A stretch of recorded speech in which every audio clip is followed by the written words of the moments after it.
Bah humbug. Oh no, he's back. Wait, what kind of bug? A humbug.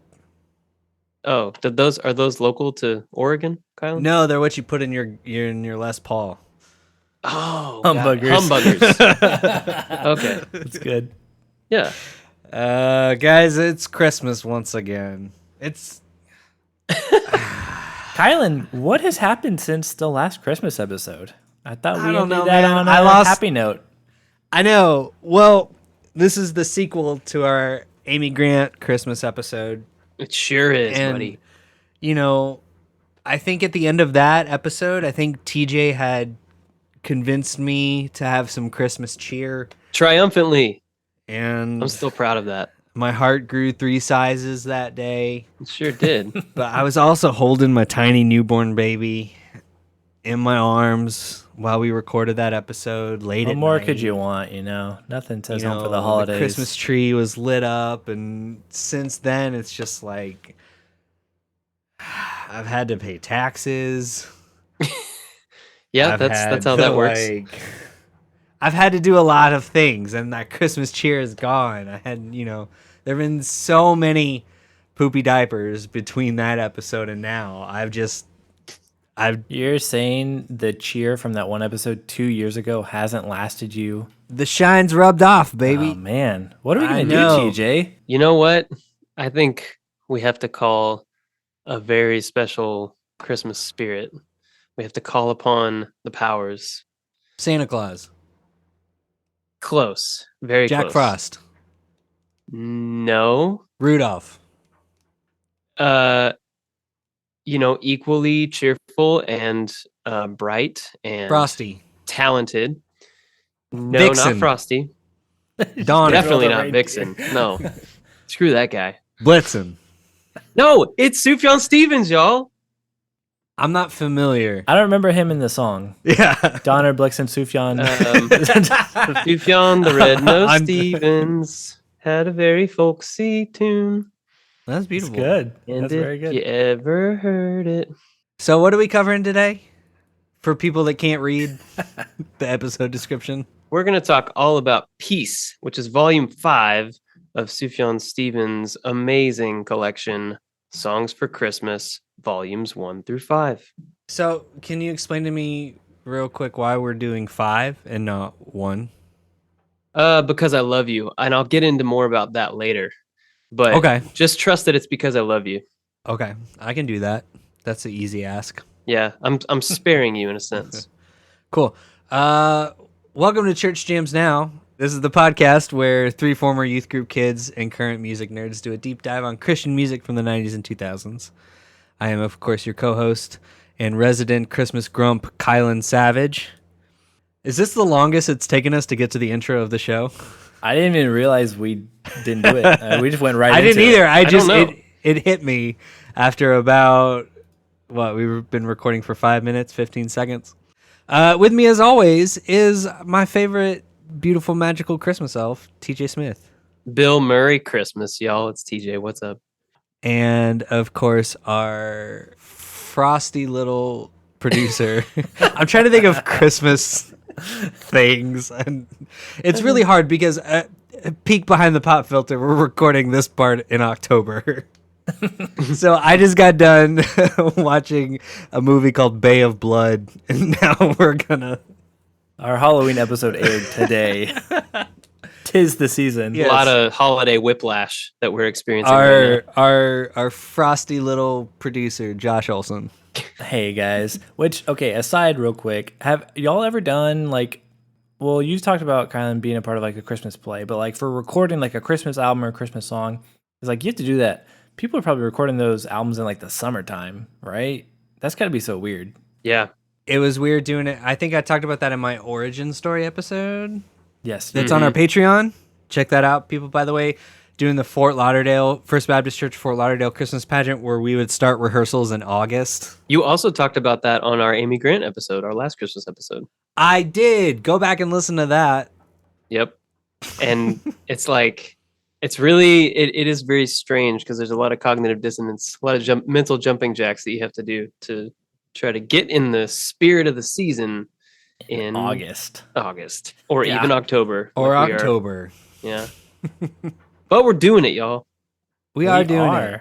Well, this is going to be kind of a cool episode because, we've had some episodes where I take the reins. I feel like that's happened a lot recently. I'm just taking over. And Kylan's kind of led things. But this is going to be a fun one because I think this is going to be a TJ-led episode, at least for the part A.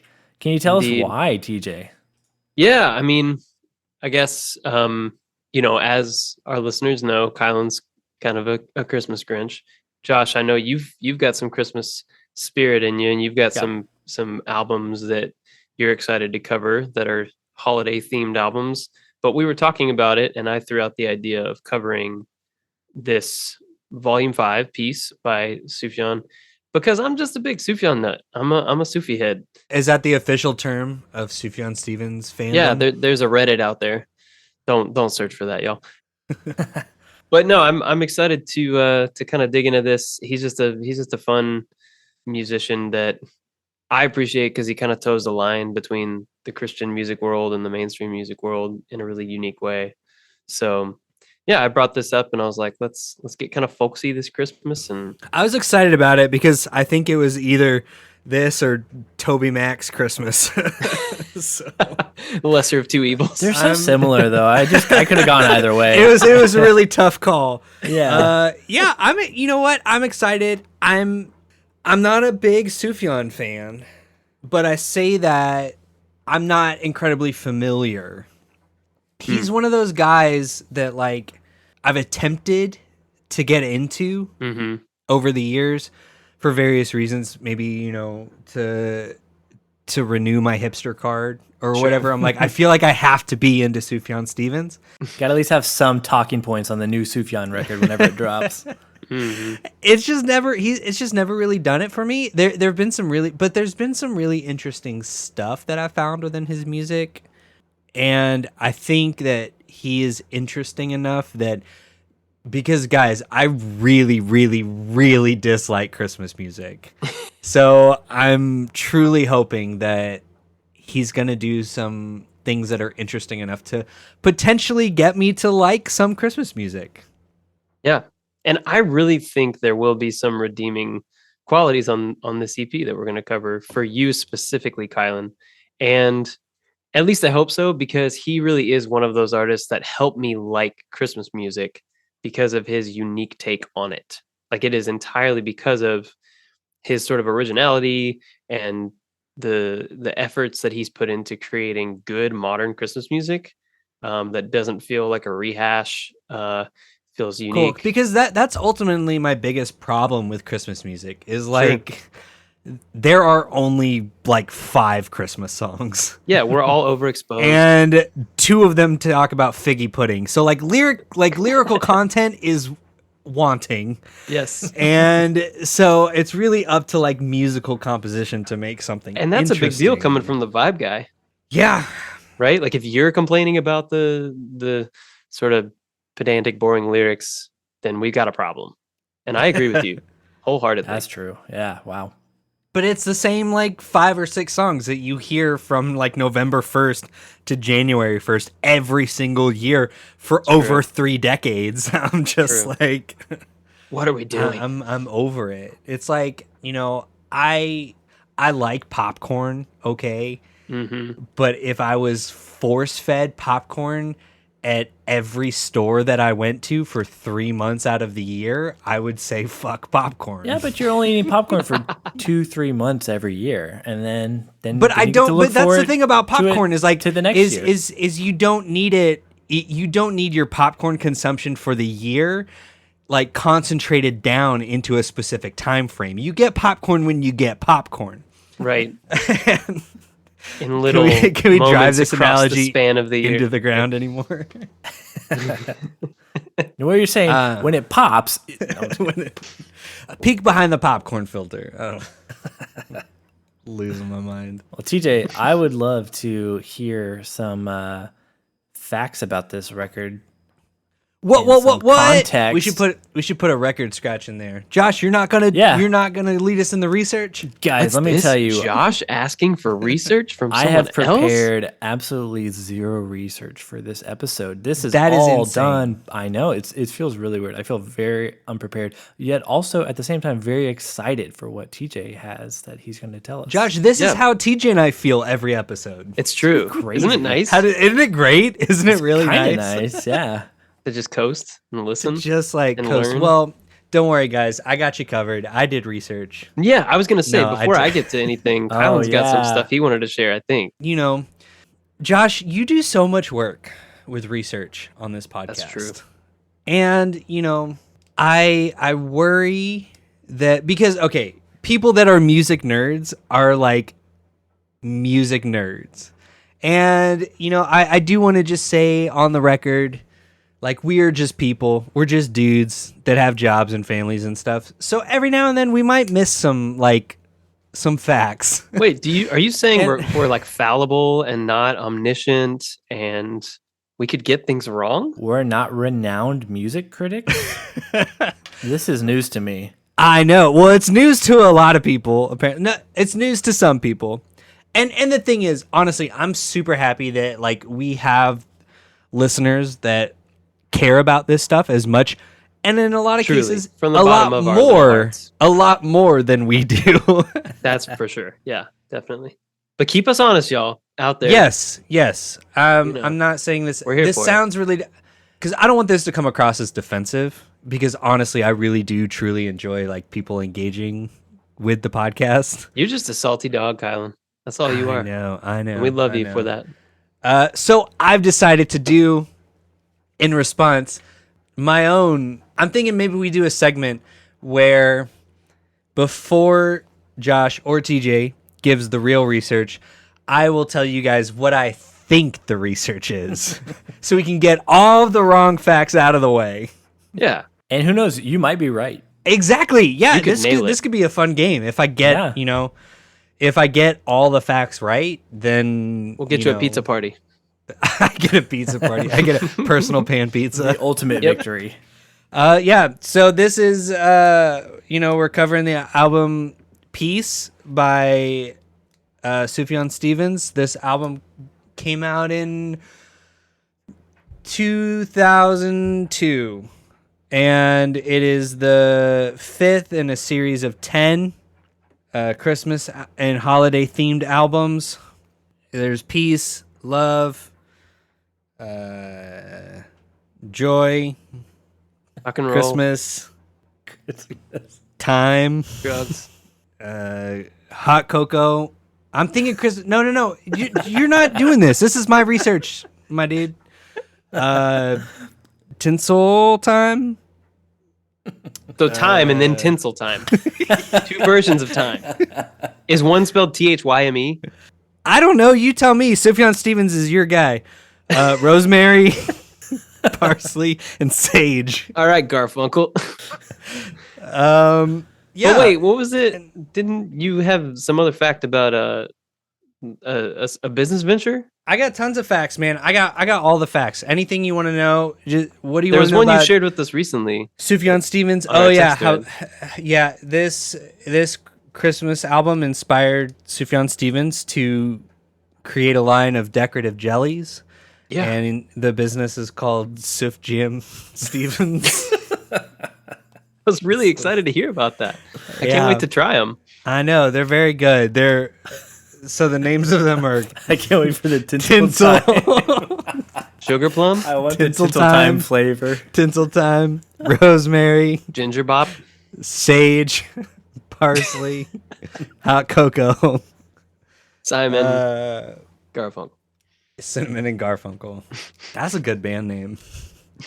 That is a good one. Cinnamon and Garfunkel. That's Yeah. Okay. How on track am I so far? great. Oh, you're nailing it, man. Okay. He is from Chicago, and he came out with an album called "Come On, Feel the Illinois." But fun fact: the state of Illinois, the S is silent. I think that's true. I'm pretty sure you're right. Yeah. All right, so I'm 2 for 2. I don't even need to do the rest of my research like you. Right? No, I got it all. He's won 6 Grammys and 4 Emmys. Wow. Prolific. He's going Yeah. for the What a what is it? diverse career. What do you EGOT. call it? The EGOT. He's EGOT, going yeah. for the EGOT. Yeah. Yep. He's been nominated for an Oscar. He knows 4 Tonys. So Those poor Tonys. It's the Sufi version of an EGOT. No, the T is for the time and the tinsel-time. the tinsel-time. EGOT. Tinsel-time. All right, tell us the real research. How did I do? Scoot over, Kylan. Scoot over. How'd I do? Did I get anything right? You did great. You did get some things right. You did Honestly, have an album is there an called album Illinois. called Love? I do think there is. Joy? I can't remember all of them. It's The like Christmas ones? I bet I Yeah. got some of those right. you did. I think you did actually. I can't remember Parsley? all the names, but definitely parsley. That's for sure. No, that was awesome, man. And now I'm going to shamelessly read some entries from Wikipedia, combined with other research that I've done and just my own dang opinion. So get ready, y'all, for a mix and match. That's perfect. Partially, This is your Sufjan Credentialed. Stevens dissertation. sure. Let's it- call it that. My suffratation. Yes. Thank you for that. So Welcome to Sufjams now. Sufjams now, baby. We've got to do some kind of artwork. Sufjams now with all the different jellies. Of course. So yeah, Sufjan Stevens, man, he is an American singer-songwriter and multi-instrumentalist. He was born July 1st, 1975. And fun fact, I pronounced his name for the longest time Sufjan Stevens. Sufjan. As a kid, I thought that was right. And I would even get into arguments with people about it. I was that kid. That was really annoying. You would have hated me in high school. But it is Sufjan. And he has released 9 solo studio albums and multiple collaborative albums with other artists.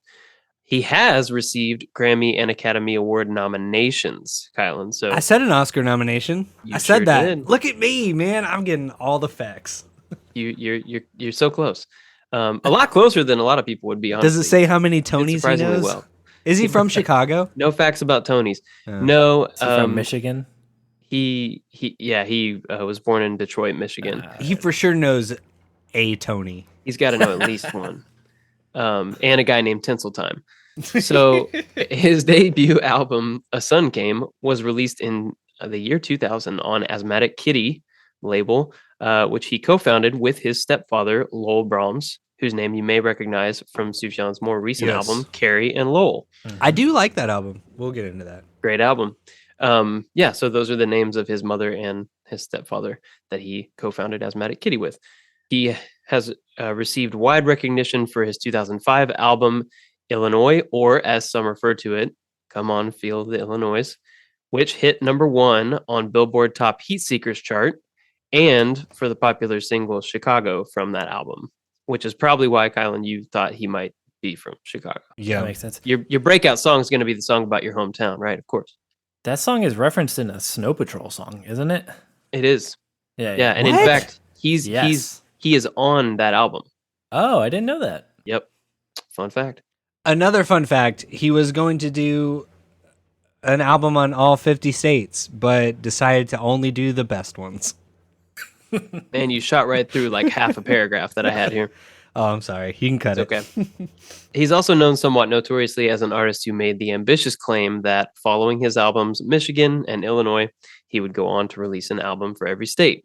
There were many rumors about Sufjan's 50 States project buzzing on the blogosphere for a while until it became clear sometime around the end of the 2010s that was all just a bombastic PR stunt. And he never truly had the intention of completing the 50 state themed albums. But the stunt worked. It sure did, man. Really? People So were on he board never for it. intended to do it? That's the widely accepted theory. Okay. He's kind of said multiple things, but that's Because that's the thing I that always people got the vibe that it mostly was just think. like the way that I'm like, yeah, guys, I'm coming out with 3 albums this year. Right. And you're like, yeah, okay. Honestly, I'll I feel like he would then be I saving forget. face to say that it was a stunt. Mhm. So it could be that he's lying about it even being a stunt, and he's just Right. hiding behind that, like because he was actually going to do it, but he wasn't able to. It's got to be Who hard knows? because how can you write Oh, an yeah. album's worth of material about. Well, and Illinois has like 25 songs on it too. Yeah. So it's like he doesn't just write 10 songs. He writes 20 something. Yeah, he like goes hard. Like, there's not that much to say about Rhode Island. yeah. About, Right. Yeah, exactly.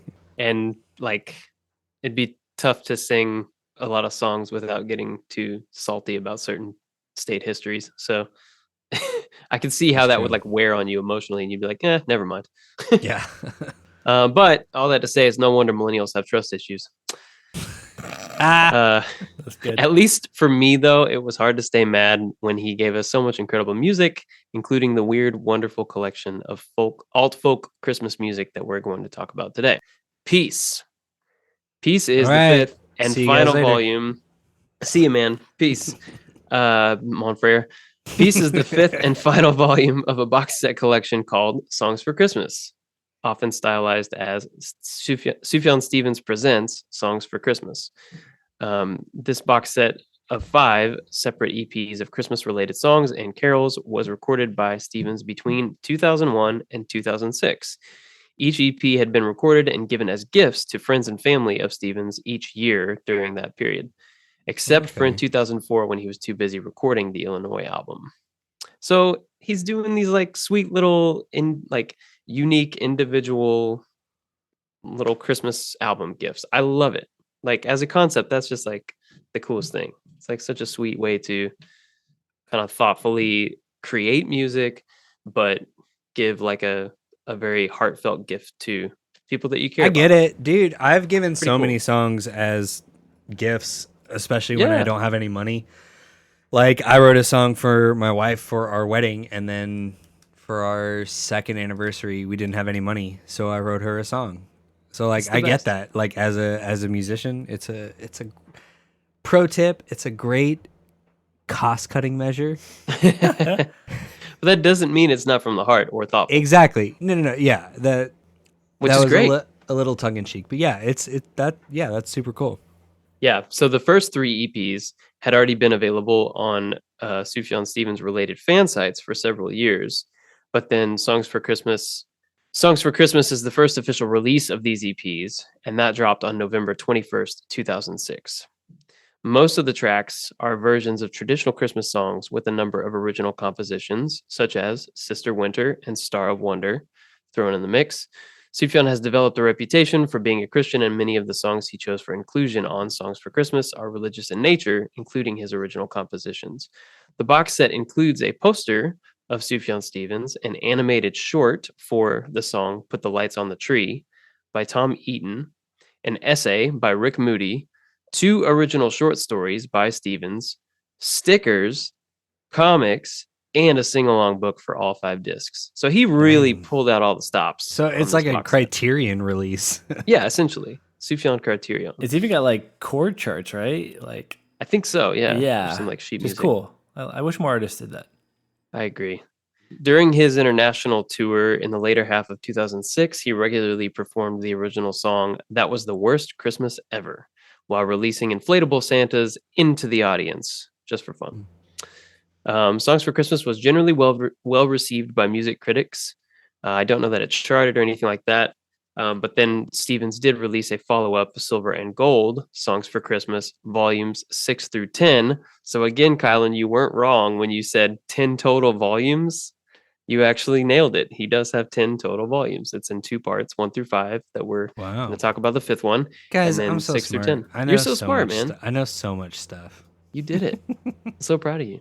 And that released in November 2012, which is kind of interesting. There's some symmetry there. The first one was, the first set released in November of 2006, and then the next one released in November of 2012.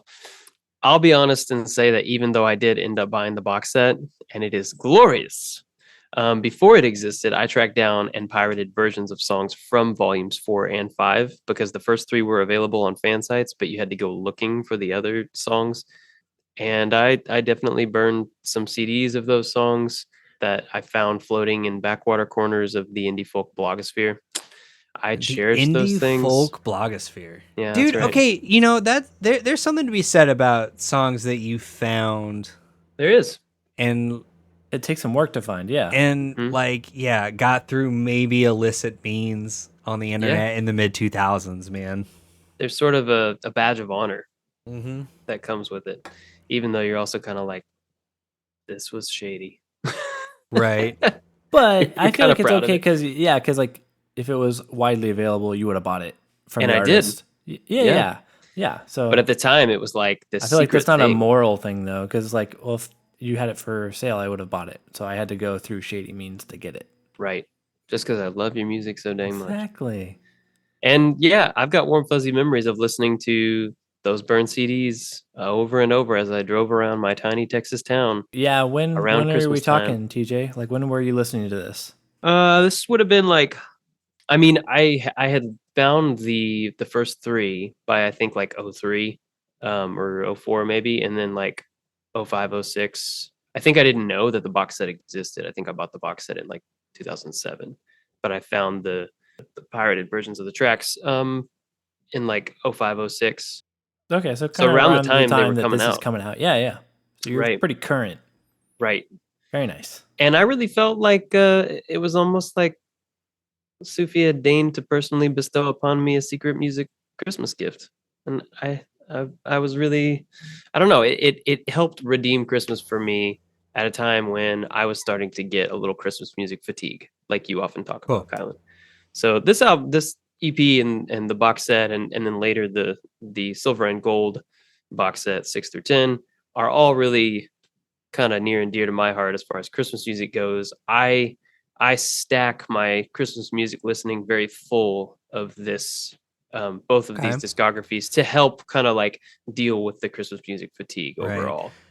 So is this album basically like your first within the CJN discography? Like, is this your equivalent to Jets to Brazil, Orange Rhyming Dictionary for me, or Fireproof for Josh, where you're going to be so offended and our friendship is going to suffer if we don't like it? In the sense that it's an album that I really like and believe in, I would agree with your assessment, but I'm not going to be mad regardless of how y'all feel about it. I really want you to like it, but I'm sort of insulated somehow. I've decided that like it doesn't matter what anybody else thinks. Right? Like, Yeah. rules. I mean, I was, but I want y'all to love it, obviously, Cool. and that's why I brought it.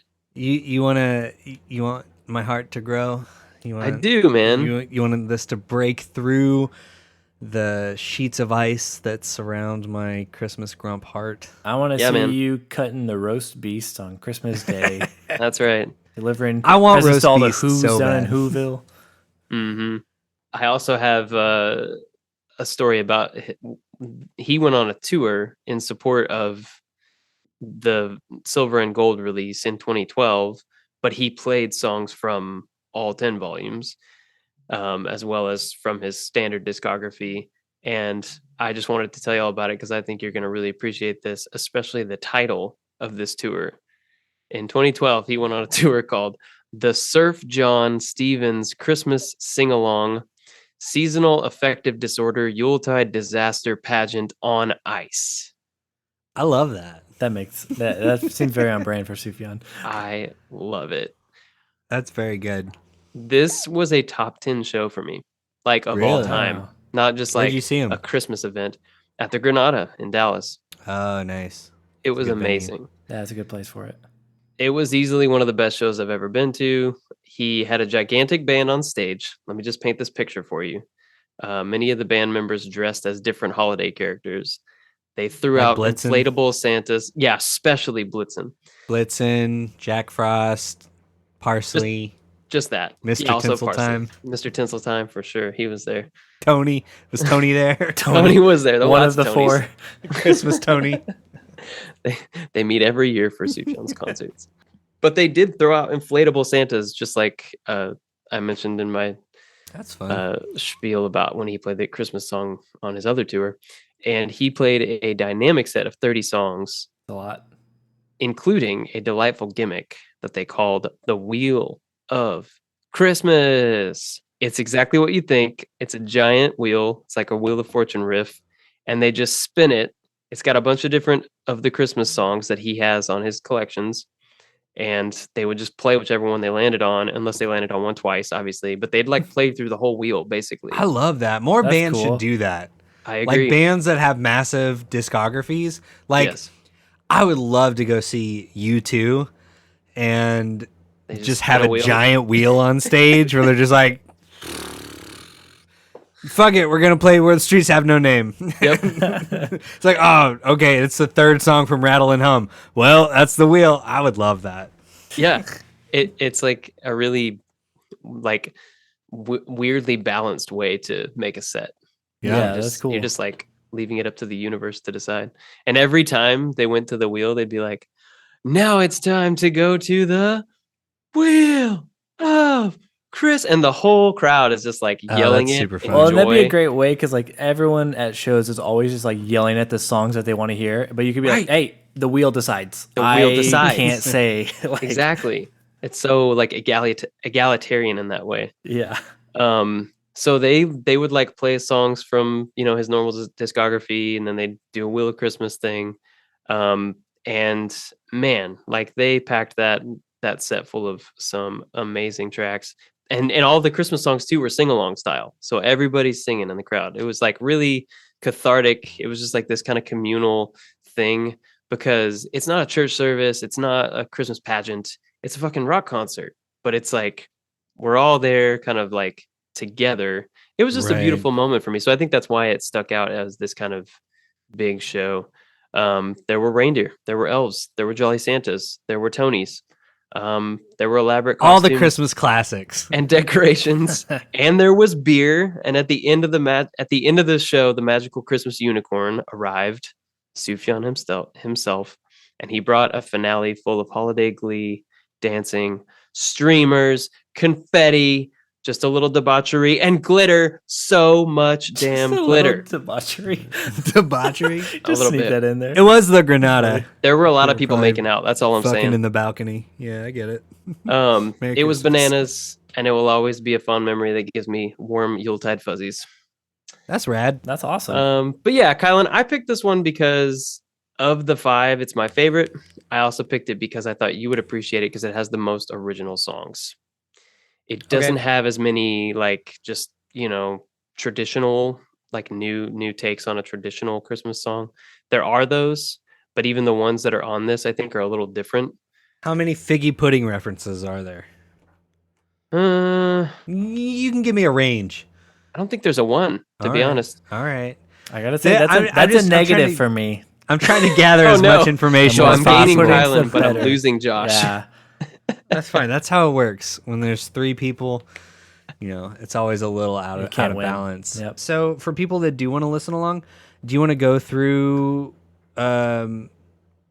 the tracks that are on this one? So people, if they go to like the songs for Christmas, Yeah. they know where to start. Or Right. you can follow us on Spotify because we're going to build this out in its own little individual playlist. There you go. You can find our playlist version. But yeah, go ahead and talk us through the track list. So it starts with a song called Once in Royal David City. Is that a Okay. Christmas song you're familiar with, Kylan? Yeah, that was my favorite Christmas song as a kid. Right. It wasn't one I knew at all until Sufjan. No, I don't know it. I don't know it at all. But apparently it is like a traditional Christmas tune Oh, from weird. way back when. And that's what I appreciate about him too, is even the traditional songs that he's chosen are like obscure ones. So they're not ones that you hear That's a million times. You know what? I think that song might have been featured in the first Scarlet Pimpernel novel.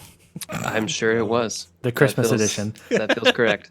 Scarlet Pimpernel's Christmas Adventures. The Scarlet Pimpernel versus Mr. Tinsel-time. But the track list for Volume 5 starts Once in Royal David City. So anyone following along can start with Once in Royal David City. Check it out. Perfect. All right. So, guys, comes down to it. Church Jams Now, Christmas edition. Are we going to flop or bop this baby? It's obviously going to be a stone cold bop for me. So I'm really curious sure. as to what y'all think you're going to decide. I'm very about curious this to what one. Kylan's gonna decide. Are you? You never Is know anyone- with him. You never know. It's true. You never Yeah, know. Josh, you go first. I got to think through it. I got to process all of the Gotta information. process. Okay. Yeah. All What do right. you think, Josh? How you What feeling? I'm thinking here, I have a little exposure to Sufjan. I got a little bit into Come On Philly, Illinois. That's really the only record I've listened to from him. Okay. I liked a couple songs from it, and I've listened to some of his stuff here and there. I'm not a big Sufjan fan. I really respect what he's doing, but it's just not like in that genre of music that I normally find myself in. But I do think coming at this with a Christmas angle is going to help, because I think I'm going to really enjoy kind of the fresh takes on some of the Christmas stuff, some things I've never heard before, and just I feel like he's not going to do anything like he'll do things that are gimmicky to him, but not like in a Christmas music gimmicky way. Right. So Like it's not just like a regular composition, but add jingle bells to it. exactly, yeah, it's going to be very Sufjan, and I think that's going to be refreshing for some Christmas music. So Yeah. Okay. normally I wouldn't know where I would land for a Sufjan record, but for Christmas, I think I'm feeling the spirit. I'm frosty, and I'm ready for some figgy pudding in Royal David City. So I'll right. chuck me up for a That's bop. a bop. That's All a bop right. prediction. Okay. It's gonna be tinsel time for Josh. Heyo. All right, guys.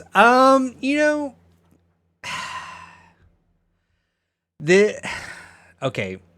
I love when you start that way, where you like Do you? say I hear say the a thing, confliction. you sigh, The inner you say another confliction. thing, you sigh.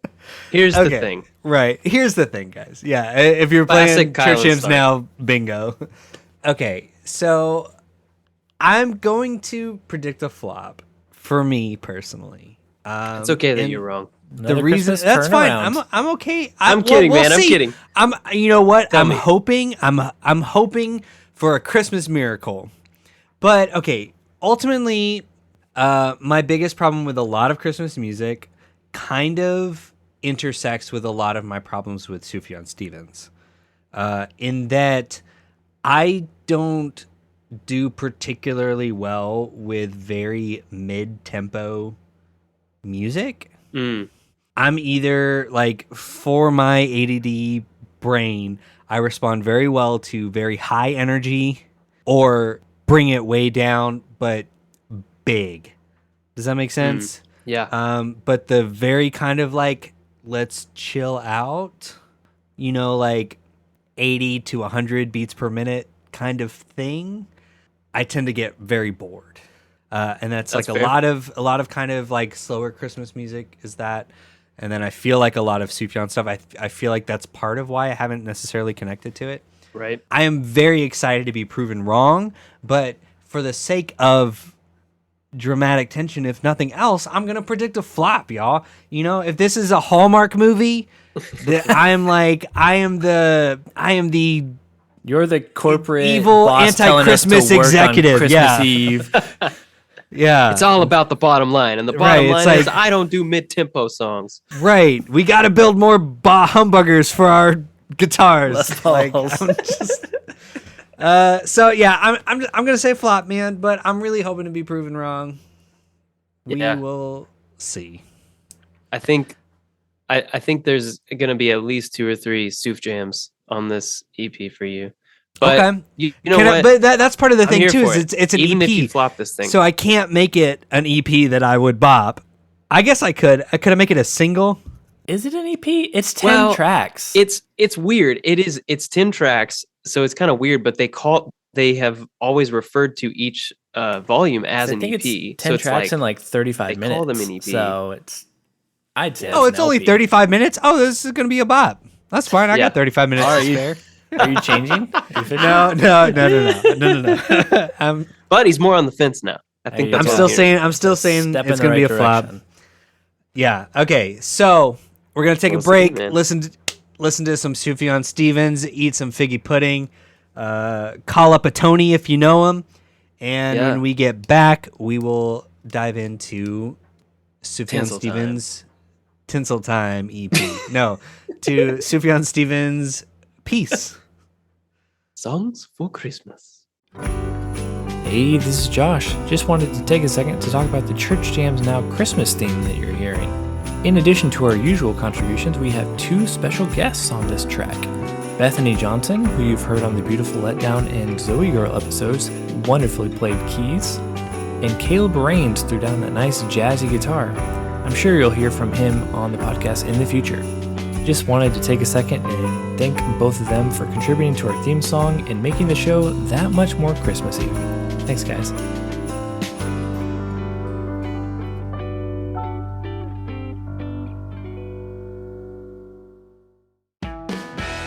Welcome back to another episode of Trivial Trivia. This is a segment where I share obscure and trivial information related to the album or artist we're discussing each episode. It's been a while since our last segment, so let's jump back in. You may know I have a propensity for talking about producers, but today we're going to talk about mastering engineers. A lot of Sufjan's recent music, such as The Ascension, Carrie and Lowell Live, and Tanya Harding have been mastered by T.W. Walsh. T.W. has been in the scene for quite a while. He famously played with Pedro the Lion back in the day. In Pedro's 2004 song Bands with Managers, the song I Trust T. William Walsh and I'm Not Afraid to Die is directly about him. He has his own solo music, which you're hearing his latest single, Kaboom. He was involved in the indie supergroup Low Tom with Dave Bazan and Jason Martin. He currently contributes to Starflyer 59, and most recently he remixed the new Jimmy Eat World single Place Your Debts. You know this was a great trivial trivia, since I got to mention Starflyer 59 and Jimmy Eat World. Love that for me. All I can say is, I trust T. William Walsh, and I'm not afraid to have him master any of my favorite artists' records. Well, that does it for this episode of Trivial Trivia. Let's get back to church jams now. Ho ho ho ho ho ho ho ho ho ho ho. Merry Jamsmas. Hey guys, welcome back. It's been so long since we did part A of this. Yeah. Which I think was good. Yeah, I was not feeling particularly Christmassy when we did our part A. But look at me now. I'm wearing Christmas jammies. I got a Christmas cocktail. Our house is already decorated for Christmas. Whoa. Yeah. Man, I got some Christmas T-Rex socks on right now. There you go. Nice. I got Bing hanging out with me. We're doing Christmas There over you go. here. Ayo. Yeah. Bill Murray Christmas, guys. What? Bill Murray Christmas. I haven't watched it. What about it? His Christmas special. Have you seen it?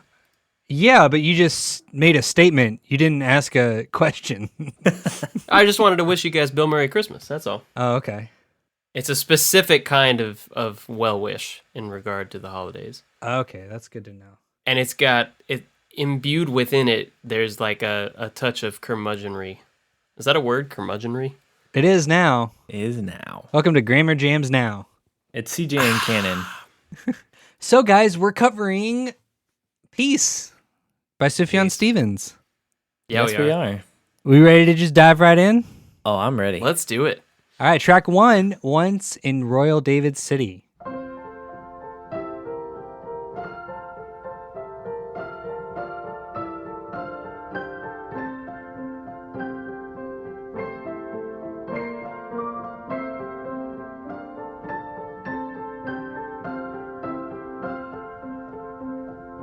It's a real tender kind of instrumental entry for this volume, which I kind of like, because a lot of times when Christmas records start with that big, boisterous, like horn section or something really big and loud, for me, it can kind of be overwhelming. And I'm like, all right, calm down, y'all. So I like that we have at least a little bit of like a tender, calm entry into this volume of songs. But yeah, it's nice. Yeah, I know we talked about in part A, none of us are really familiar with this song, but it's like an old traditional song. Right. I love the piano production on it. I think it's a great intro track. Yeah. Me too. It kind of prepares it because it feels like Christmassy, but it's not something I think a lot of people are very familiar with. So I think it's a good sort of like ease you in. Yeah. All the vibes, but none of the like, tired same Christmas classics done to death. Right. I still didn't like look up the like actual song like with lyrics or with any vocals or something like that, and I'm like there's parts of like the melodies that I'm like, oh, do I recognize that? But then it will like change. I'm like, maybe I don't. Like, so it has like that semi Yuletide familiar feeling, but I don't like, I can't place it. Right. But I also like really it as an love intro track. Yeah, it's a great intro. And I also really love how toward the end things get a little bit messy. It feels kind of on purpose. It's almost like a couple people are at the piano and one of them's like still learning, and you've got like the pro and then you've got like the beginner. There's kind of that vibe of like, oh, you're a little interesting. off rhythmically, Yeah, but it yeah. has this kind of communal feel. Yeah, it does feel like someone's playing this just in the living room, Exactly. like in the corner where there's a piano during like a family Christmas event or something. It's the girl from It's a Wonderful Life. She's practicing before the party. That's Yeah, it. She's playing this song. That's yeah. it. There you Oh, I go. love that. That's great. All right, do we have anything else to say about it? It's a Nope. relatively straightforward little piano instrumental. Sweet. nice So let's little move on to instrumental. track number 2, Get Behind Me, Santa. I hope that you take it to heart, boy. It's Christmas time, ain't no clowning around.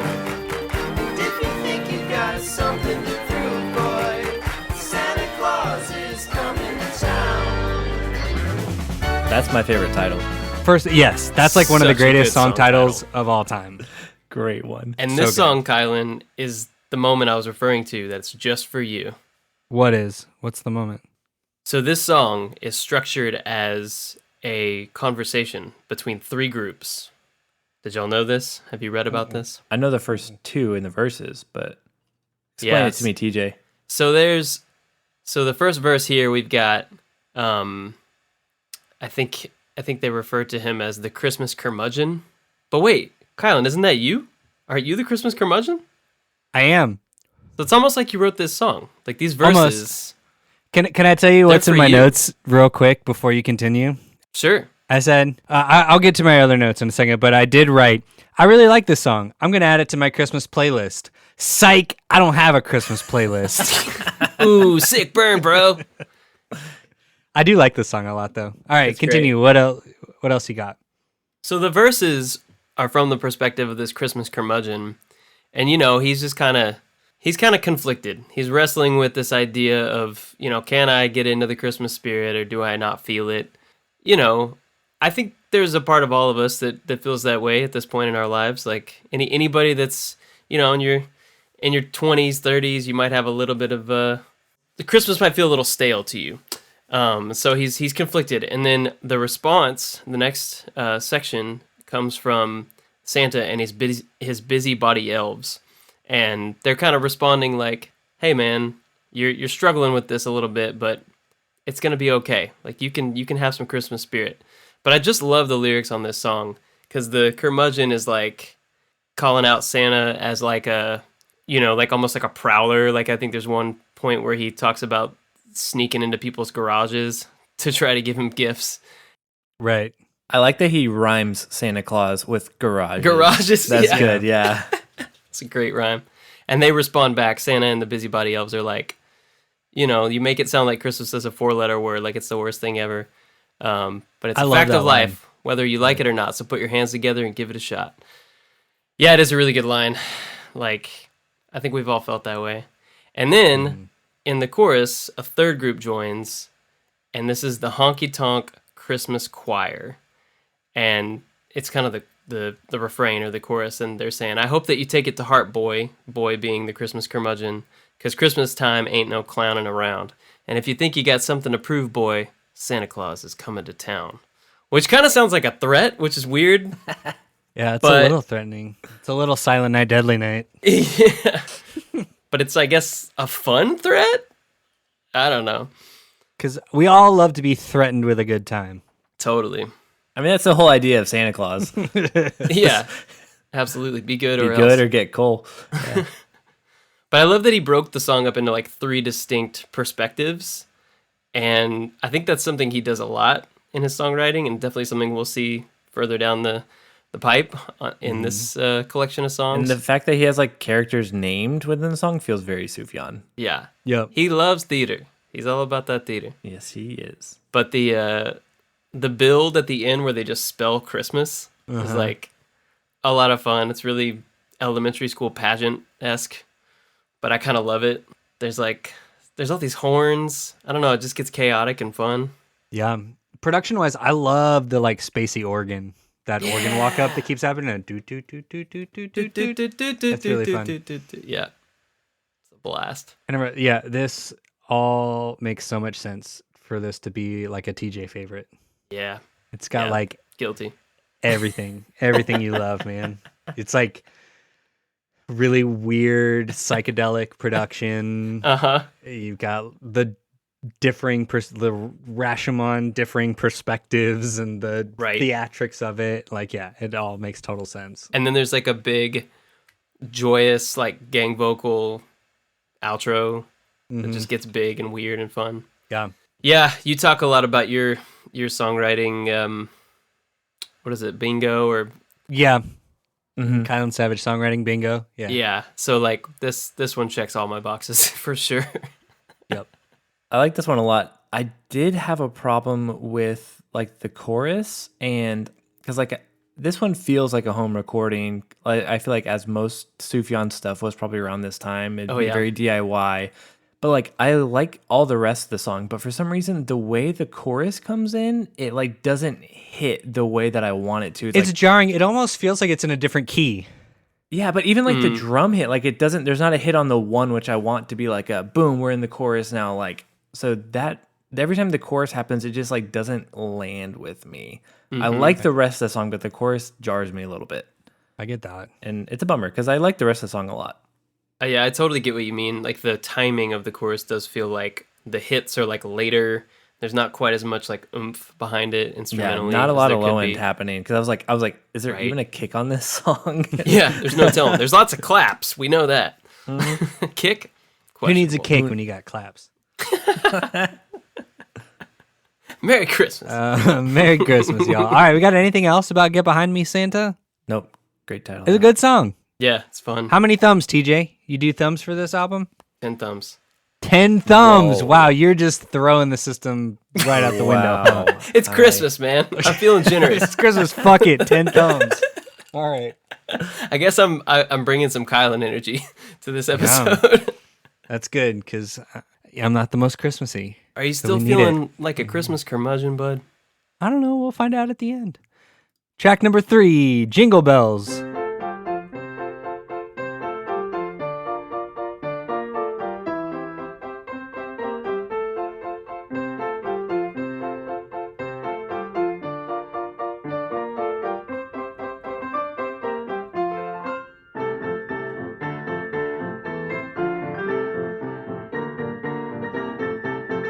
This again feels like the kid playing the piano in the back room, you know? Yes, for sure. So at this point, because like in our part A, I think TJ, you were calling this an EP, and I was like, well, it's a record. But then as I was listening to it, I was like, oh, there's a lot of like short instrumentals on here. Yep. I guess it kind of is an EP. So that Yeah. makes sense that you were calling it that. It is really weird. It's like you don't really know where to place it. That's why I keep calling it a volume, because I'm trying to just like use that word as like a third category almost. Right. Because we will see that like almost across the entire volume of songs, we have instrumental traditional tune, then original tune with lyrics and more fleshed out and longer, and then instrumental tune like interspersed back and forth like that. Almost the whole thing is that way. And I really like that. Like, I feel like it gives Me you too. like, here's the familiar thing that you know, but like done simply and kind of like more maybe genuinely, or like Yes. without like a bunch of production. And then I'm going to introduce like, here's the new song I wrote, and it's going to be done my style. So like, I like that of like balancing the two. And then that way you don't feel like, and I was like, we've all heard Jingle Bells so many times. I'm glad he just went instrumental with it. Like, you don't need to sing Jingle Bells to me anymore. Right, you don't need No. a new version of Jingle Yes, Bells. But no, like yes. having, like a 30-second, someone just playing it on piano. Super short. Yeah, it does, like I said with the first one, make it feel like a Christmas party, like a family Christmas party. Yeah. And again, the sequencing, like I love that it is like traditional, instrumental, original, traditional, instrumental, original, because then you don't get tired of either, you know? Right. If it had been all these instrumentals back to back, we'd get bored. If it had been all the Yep. originals back to back, I think you'd also get a little bored or fatigued of that style. So it 100%. keeps things fresh, which is cool. Yeah. Yeah, it threw me the first time I was listening to the record, but then I was like, oh, I see what he's doing. Yep. It took me a couple Yeah. songs in Yeah. to realize. And then I kind of got into it. Yeah. Yep. Sweet. All right, that's enough about Jingle Bells.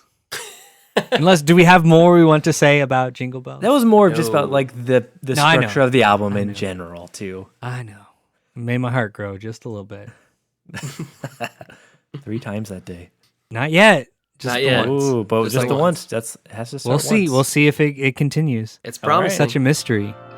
Track number 4, Christmas in July.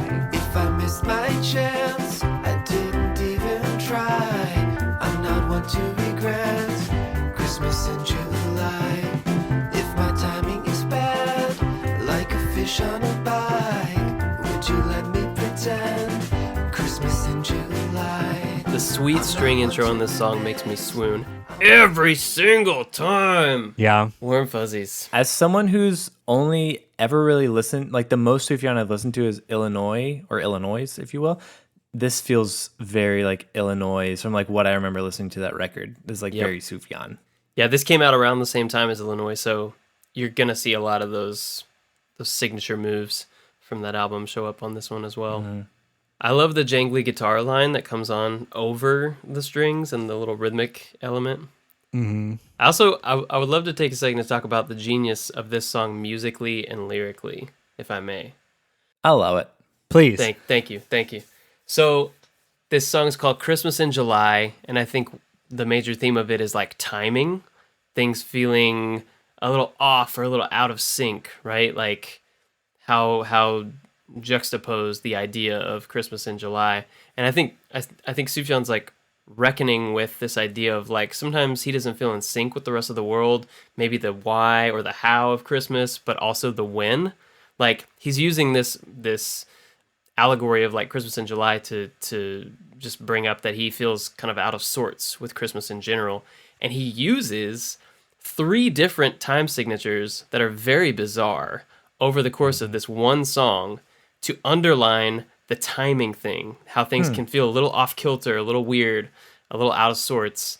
So I just love that he kind of like throws the gauntlet down of what he's talking about lyrically, and then he supports that with like some really great arrangement and songwriting. That's smart. I love how like the structure and like the theory in the song supports the idea in it. Exactly. Do you know the time signatures? So I have a version of them. I don't know if it's right. But the first one feels like it's like 6/8 to 2/4 or 4/4, depending on how you count it, which I guess you could also write as 10/8, but it's like 10 beats in what feels like an 8-bar measure. And then it changes to 9/8. So you've got like 3 sections of 3. And then it jumps into this weird like disco break, which is like a 2/4 kind of feeling. So it's all over the map. Oh, I love that random. I said I love the random break it goes into at 2:33. Yeah. It's groovy. Feels like a Christmas party in the 70s. Like Wii Sports Christmas. Oh yeah, that too. It's true. And the horns come in. Like I and the just see strings. a bunch of Real people in good. bell bottoms, and they're like a little past middle age, you know, and they're just grooving to this. Just grooving out. Yeah. A lot of I can dig polyester, a lot of shoulder pads, you know. Yeah, dude. Polyester Christmas. Ooh, that's the name of your Christmas record if you ever make one. For sure. Polyester Christmas. Polyester Christmas. That's the best. Okay. What you got? I'll tell you guys up front, but before I get into this, I just want to say that I'm going to be really grumpy just about this song, and then I'm going to get it out of my system. Is that cool with everybody? All right. This So then this I song, get it off Christmas my in July? chest. Yes. Okay, let's hear it. I love all that context that you gave, TJ. Like that's like super interesting to me intellectually, Yeah. but in practice, listening to it, I fucking hate it. This song to me was like super indicative of my biggest problems with Sufjan Stevens in general. Because like on its surface, if you're not really paying attention to it, it does seem like a fun, light, but really interesting like indie pop song. Mm-hmm. I said I didn't count on what they were. I said, but there's some weird ass time signature changes and I'm thrown off kilter. It's super musically interesting, and it is really cool that it does support this thesis of the song. Mm-hmm. It just happens for me to be like a barrier of entry. That's Like so I interesting. cannot get past it. It's like it stresses me out. Because you always talk about how you get bored in songs because they're too samey, and your ADD brain needs like something to hook into that changes. Like you need those Yeah, changes. but this So is I'm actually like surprised to hear that. too much. Like I can't Okay. because I also like to groove. You know what I mean? Like I like Yeah, to that like makes feel a sense. rhythm, and I can't. I'm just thrown off this entire song. Like, and so I can't hook into any melody. I can't hook into any like instrumentation except that da-da-da-da-da. And that just like stresses me out. That's like what the inside of my brain feels like all the time, and I don't need that externalized. Yep. No, that makes sense. Like I said, it's very interesting to me on an intellectual level. Right. But experientially, like you can't like kind of slip into the song and like enjoy it Correct. because you're just like stressed out by it all. Correct. Yeah, that But makes sense. that being said, spoiler alert, I do really enjoy the rest of this album. Okay. Oh no! Also, I'm gonna cut that in the edit. So people Okay, won't please. know. Yeah. yeah, cut it out. Yeah, so everyone just thinks I'm an asshole right until the very end. Yep. Well, I wondered, even if like maybe you can't get down with the song sort of vibe wise, were there any lyrics that stuck out to you? Or I'd put it to you too, Josh. Like, I think there's some really fun lyrics happening on this song too. Sort of like Get Behind Me, Santa. So I thought we could take a second to talk about those. Yeah, I didn't love the lyrics. Okay. I Josh, have what you got? a lyric that I liked. Give it to me. I like it for two different reasons here. The line, "Do what you want to, don't even ask us." Paraguay, Boston, Philly, Damascus. That was the line that I hated. Oh, I said rhyming don't ask us with Damascus is hilarious. It's And very funny. Paraguay is one so random and also not a city like the other three. So I was like, Yep. that's an odd choice there. But Yeah. what do you think about it, Kylan? Well, that's the thing that drives me crazy is it feels just like it feels random in the way Arbitrary. that like 2007 random, like OMG so random, like look at me, I'm like a or quirky it's like indie that was part of kid. your personality. You're like, Yeah. I'm so Right. random. There's Yeah. no It's substantive reason. Paraguay, I'm so random. behind it. Right. Like Yeah. I'm like Natalie Portman in Garden State. Like it Yeah. just I don't know. Yeah, this song just like really bugged me. I'm sorry, enough. y'all. I'm sorry. That's okay. I like the line, I'm not one to regret Christmas in July. Or no, he says, if I miss my chance, I didn't even try. I'm not one to regret Christmas in July. If my timing is bad, like a fish on a bike, would you let me pretend Christmas in July? And the visual of a fish on a bike is just great. Like the fact that they're probably going to struggle to pedal, so their timing's going to be bad. They're not going to be able to like develop a rhythm on the pedals. Also, they And- can't breathe. Also, they can't breathe. Well, they could A be short underwater bike ride. on a bike. It could be like an underwater I've bike. never heard of an underwater bike. Well, just because you never heard of it doesn't mean it doesn't exist. Just like Santa Claus. Like, he's out there. We've never seen him, but he's out there, man. And maybe he's a fish. Fuck On a me. bike. Maybe Christmas. he's I don't know, riding man. a bike with his presents underwater. No, I just like that line. I thought it was cool. That's very Sufjan. No, I think I did like the song. At one point in one of my writings while I was listening to this record, I was like, this may be my favorite on the record. Oh, cool. I think this nice. was one of the ones I liked more. Yeah. Right on. Oh, I also really like the line, open the champagne, party and pensive. Your mother said it's very expensive. Because I think that's sort of Sufjan's MO. Like, that's, if you just like summarized him, like party and pensive. Like, he's a little bit of both. And it feels like a sort of cornerstone for his like themes, I guess. That makes sense. And rhyming pensive with expensive is lazy and also great. Yeah, it's the same Somehow. letters. But It then when is. you pair it with like doing one measure of 10/8 and then one measure of 9/8, that's like the most Sufjan Stevens thing imaginable. Right. Which is why I'm such a sucker for it. And which is why I hate it, which is so interesting. Yeah, I'm sorry I'm a Christmas grump, y'all. I'm trying. alright. I'm really trying. Sorry your heart didn't grow Keep it another up, time man. on this song. Keep it up. Keep trying. Not on this Maybe song. it It's grows shrunk a little bit. later in the record. Oh no. We'll see. We'll have to get it back. Hope we can. Well, let's move on to track number 5. Lo, How a Rose Ere Blooming.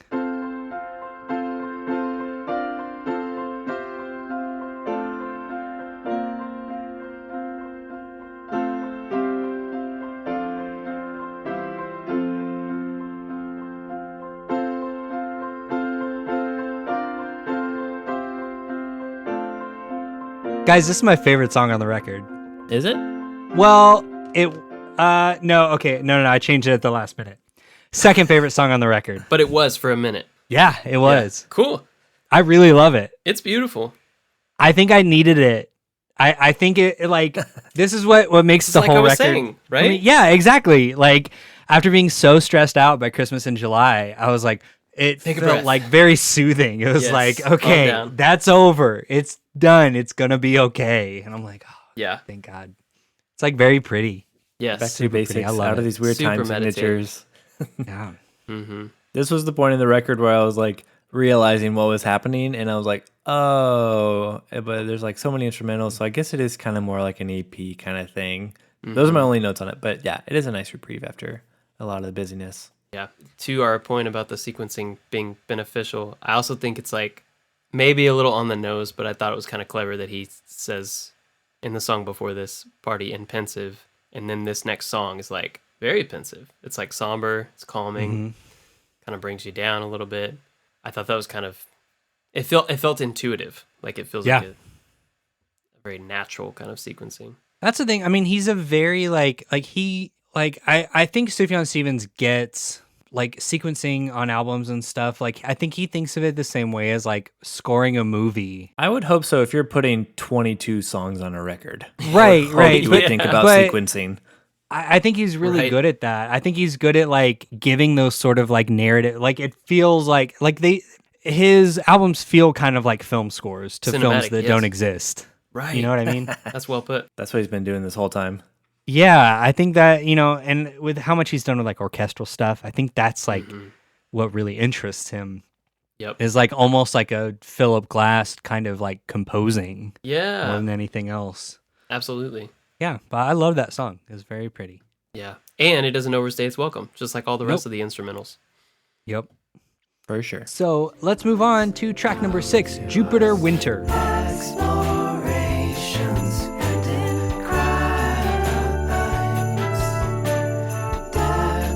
decorations left behind. Where will you go? Where will you go? Where will you go?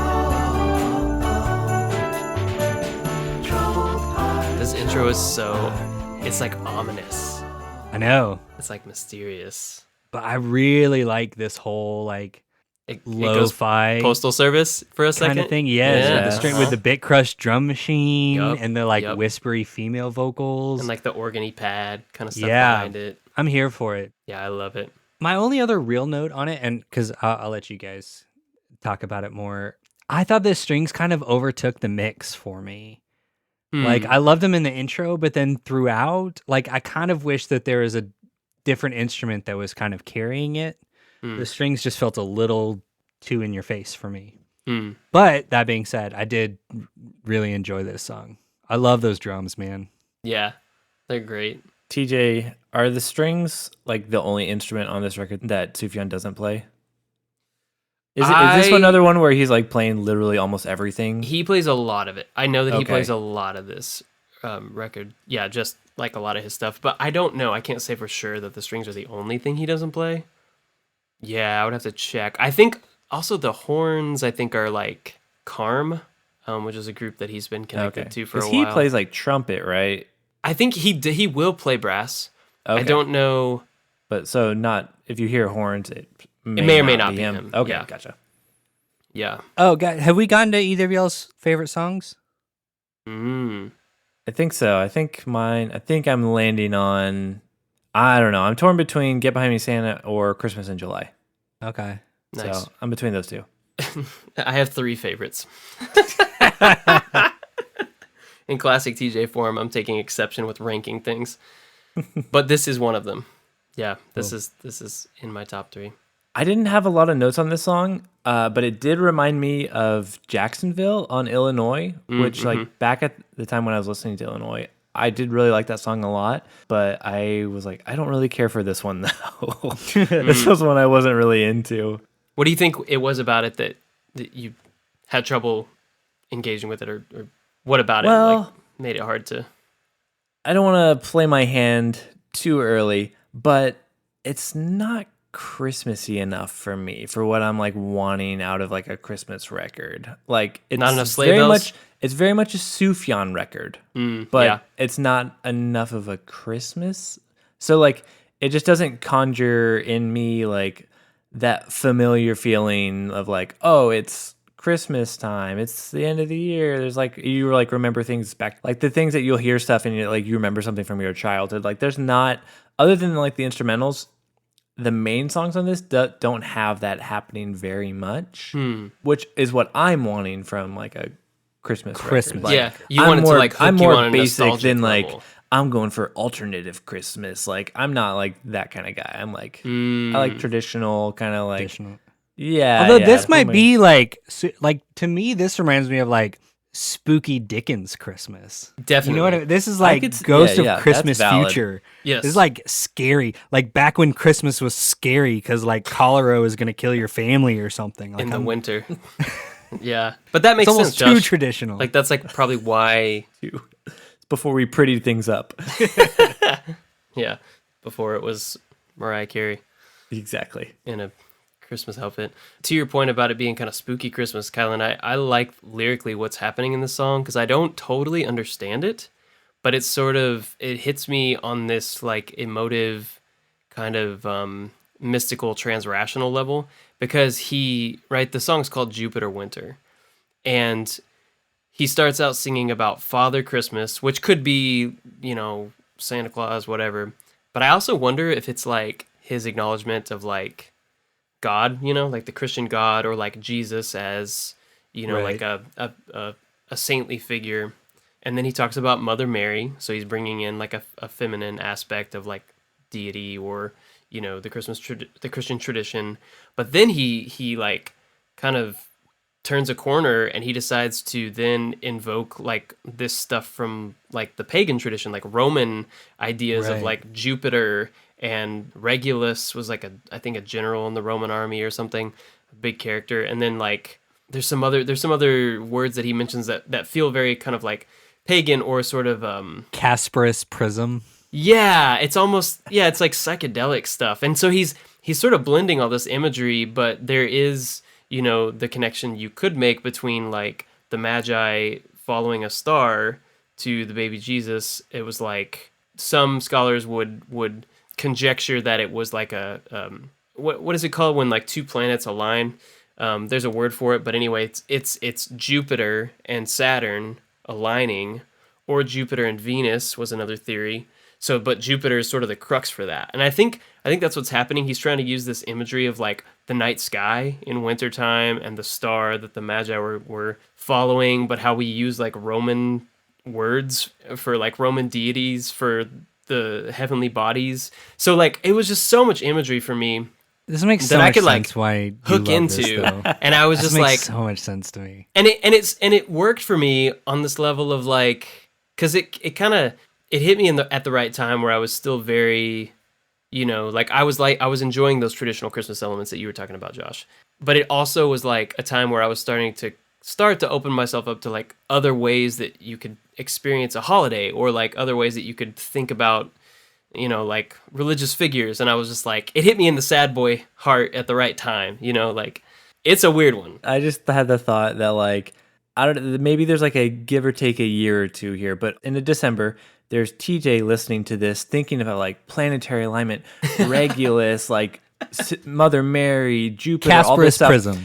And then there's Josh who's like, man, August Burns Red does such cool Christmas music when they're like in drop C, chug chug chug, like it was Carol the Bells, but heavy. open fire. Like I was I was all into ABR Christmas songs at the same time that you were listening to like Sufjan Christmas songs, thinking I about all love it. this. I love it. That is really fun. I could get down with some metal Christmas. Don't get me wrong. Those are fun But too. I love it. Josh doesn't like it because there's not enough chestnuts, and TJ will automatically love any song that has the line Casparus prism.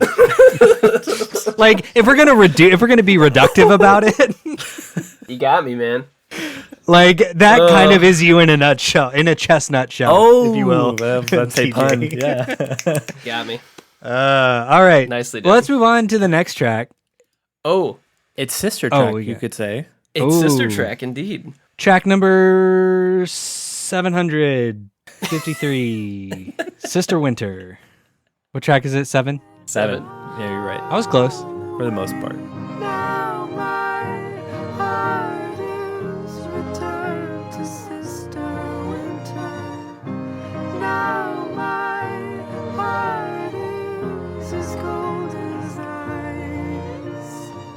This is the kind of Sufjan song I like. Same. Really simple. Yeah, where I struggled to like Jupiter Winter, I do really like Sister Winter. Okay. Go on. I still feel like it's not like super Christmassy, but like I do know like he talks about stuff and like all my friends and so you get that like the camaraderie kind of like friends and family aspect of like that part of the season.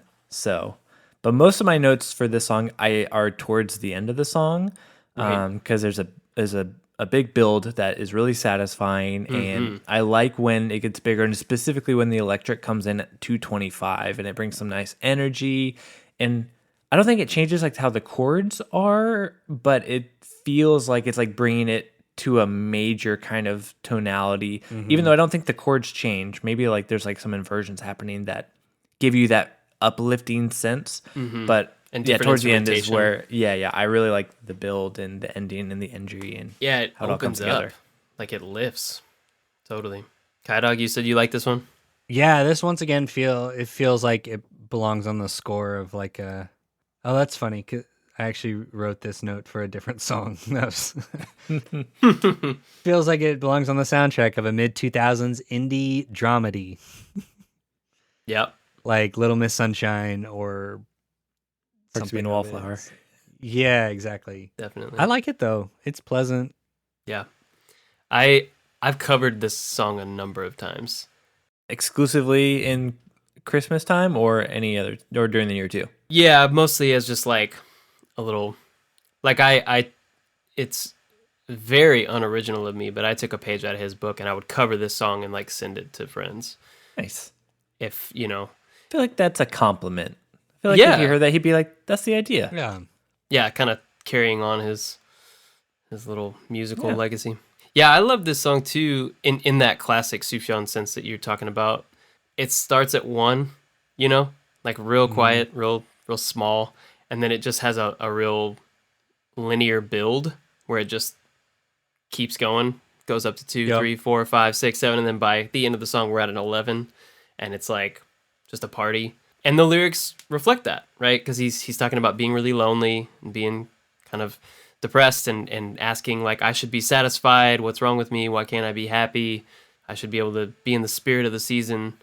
But then, you know, where the chorus at the beginning is, my heart has returned to Sister Winter. My heart is cold as ice. He flips it. Or he says, my friends, I'm sorry that my heart has returned to Sister Winter. He flips it and he says, and my friends, I've returned to wish you all the best. So he was kind of pulling himself out of his own depression, I think, by finding that like connection with, like you said, Josh, like that feeling of family and friendship and connection at the end. I love it. I think it's a cool arc for a song. Musically, it reflects that too. It's interesting, TJ, that these are the only 2 original songs not separated by a traditional instrumental song. It I thought is. that too. Yeah. Yeah. Yeah. And like you said, it's almost like they're sister songs to each other, like, or pairs almost. Yeah. And I love the drum fills. Like, Yeah. it's very like It's like, Police almost, or oh, that's a good Genesis or something. Yeah. No, I just imagine like it being 2005 and I see like Paul Dano in slow motion running down a highway while this song plays. Like, Absolutely. right. Or, like Mary Elizabeth Winstead is there sitting in a diner or something. And they just kiss. Right. It's Right like at the what end. other mid 2000s indie tropes can I add in there? There's a weird little kid. Yeah. Yeah, I loved so this good. song. It was good. Loved is strong. I enjoyed listening to this song. Nice. Immediately redacts. I would love our jammers out there to weigh in. If we can include, I'll find the SoundCloud link to one of the versions of a cover of this song that I did. And I Yeah. want to know whose is Oh, better. heck yeah. Let's hear it, listeners. Like, is Sufjan's version or mine better? You're gonna ask people It's if, gonna be Sufjan's. yeah, okay. Maybe somebody will All right, disagree with man. me. All right. Maybe they'll think my version's better. Hey, that is a strategy. Tell you what. All right, guys, let's move on to track number 8. O Come, Emmanuel. Emmanuel.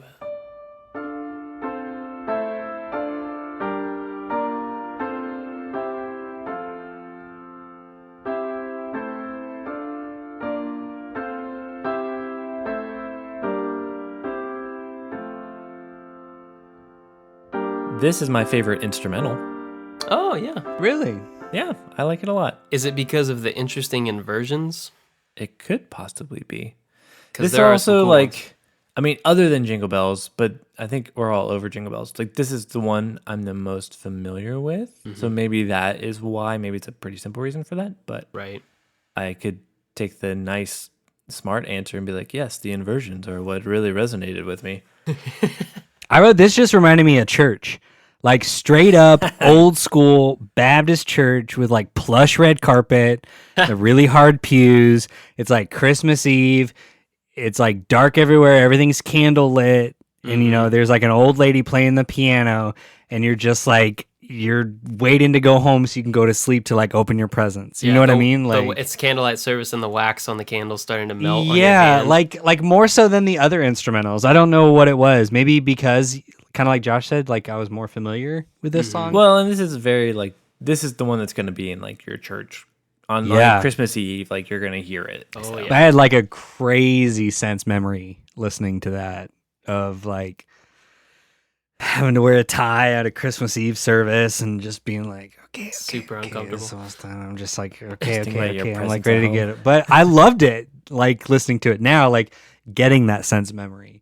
Like I don't have that same feeling listening to it. Does that make sense? Right. Like, right. It just reminded me of this very nostalgic, classic, like middle class, early '90s Christmas. Yeah. Yep. Totally relate to that. It's very like regal. It's kind of like a regal sounding arrangement, even though it's like pretty sparse because it's just piano, obviously. Yeah.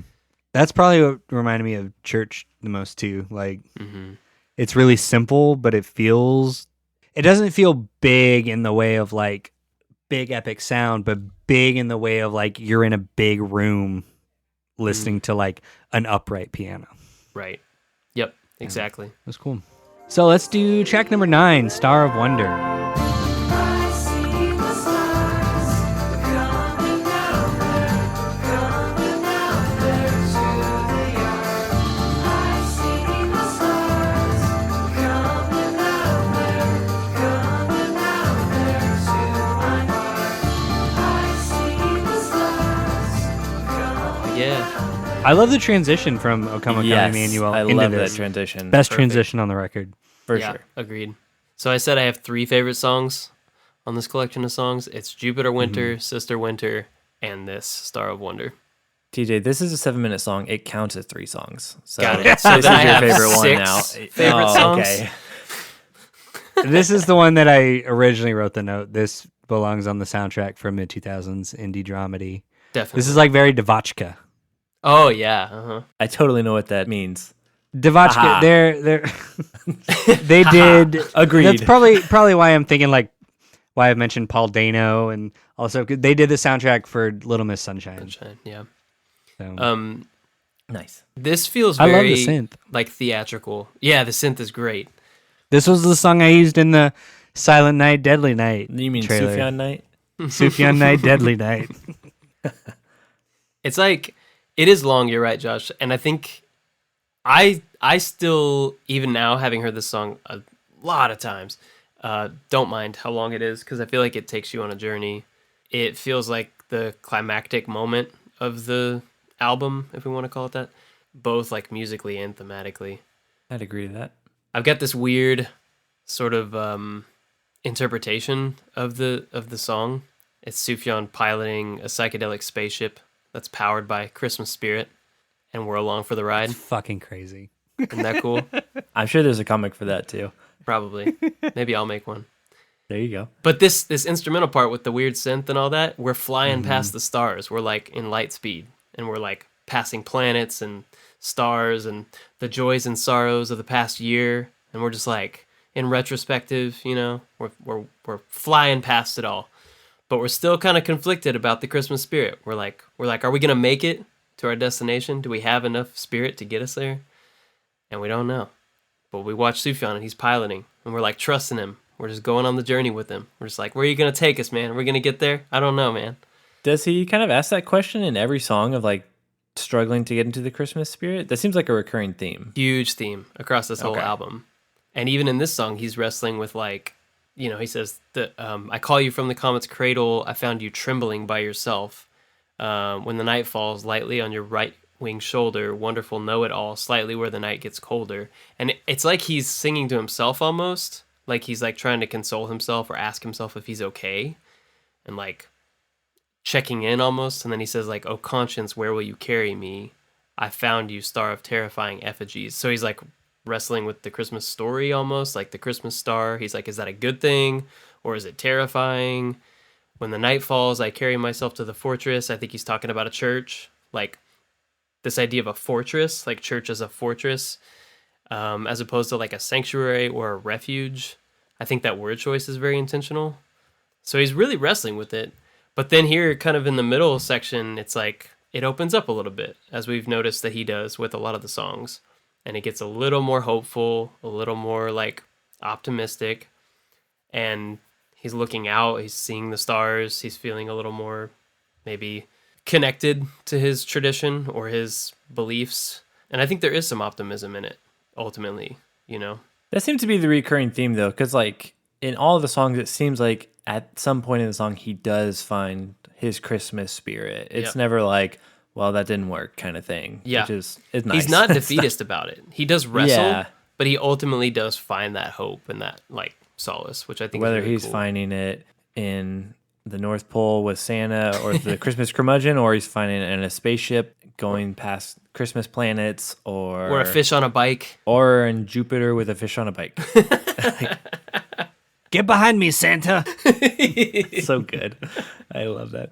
This was a long song. I don't know where to like. I don't not like it, and I'm not like crazy about it. So I'm like right in the middle. So my note here isn't like a mark against it, but I was like, I see the stars part starts at 3:12 and goes till 6:32. So it's 3 minutes and like 20 seconds of the same thing, which is that building kind of thing. Yeah, like that we they're talked adding about. parts and taking Yeah, them and away that's changing. the part in Sister Winter that I really liked. So it's like I can get behind doing something for a really long time. Like I don't mind that necessarily. Right. But I was like, that's a long time for that. Yeah, it is. He does start. He adds that. Yeah, there's I see the stars coming down there to the yard. I see the stars calling out there to my heart. And then he adds a top line, which is these days run away like horses over the hills, which, fun fact, is a Charles Bukowski poetry book. And he's referencing Bukowski. And I think it's him finally landing when he adds that refrain, because that other part has been going for so long. You're right, Josh. Like it's like almost tired at that point. But he adds that top line, and it's almost like he's looking back and sort of honoring where he came from. He's like, the past is there. The days are running away from me, but I see them. And he's like standing out in the yard, seeing the stars. He's thinking about his present and his future. He's kind of wrestling with it all. But I think ultimately he lands in a place of peace. Oh, I get it. The name of the record. Okay, I just figured out while you were talking, because like I said, I didn't know where I landed with this, but I think this may be telling is that I do really like the instrumental outro. And the fact that I like the outro at the end of a 7-minute song, I think even after 3 minutes of that repeated I see the stars like refrain part. So like I still have the patience for when that outro happens to be like, oh, I like this. I'm glad that it didn't I wasn't ready to be like, get the song over with. Like, right. So maybe that shows that I fall more on the like side of it. Yeah. It kind of needed I'm figuring that this out decrescendo. as we talk. Yeah. Nice. Real-time processing. I like the piano. It's so pretty. Yeah, the piano's good. Isn't it? Yeah, I like the drums too. My favorite drums on the record. Guys, there was no sweet, sweet bass on this record. No. Sweet, sweet bass. There is a lack of There's sweet like no bass. sweet. There's no low end at all on That's this what I record. said in Get By Me True. Santa. Yeah. True. Where's the low end? It is lack. The of Christmas low end. curmudgeon took the low end. That's it. And we stole didn't it. find Ran off with it. Yep. Like the Christmas roast Man, beast. he got injustice for all on this record. All right, guys, let's move on to track number 10. Holy, holy, holy. Holy, holy, holy, Lord God Almighty. Early in the morning, our song shall rise to thee. Holy, holy moly. So, on a scale of 1 to 10, how genuinely surprised would the two of y'all be to find out that this is my favorite song on this record? Very. Honestly- Based on Josh's face, I would say like an 8. Honestly, I'd say not. very surprised. I'm not surprised by that. Really? Yes, because you've had so many moments in the history of our podcast where there are these quiet, introspective songs that are your favorite. Those moments that have happened in previous episodes have surprised me, but I've learned that you do figured have me out this- now? Yeah, you have this side of you that really appreciates that, like that kind of introspective, somber stuff. Like if it hits you in the right way, then it just works. And the same thing happened for me on this song. So like, I guess subjectively, like I'm a little biased because like I also had a cool experience with the song just touching down for a really beautiful landing for me, like listening to this album again.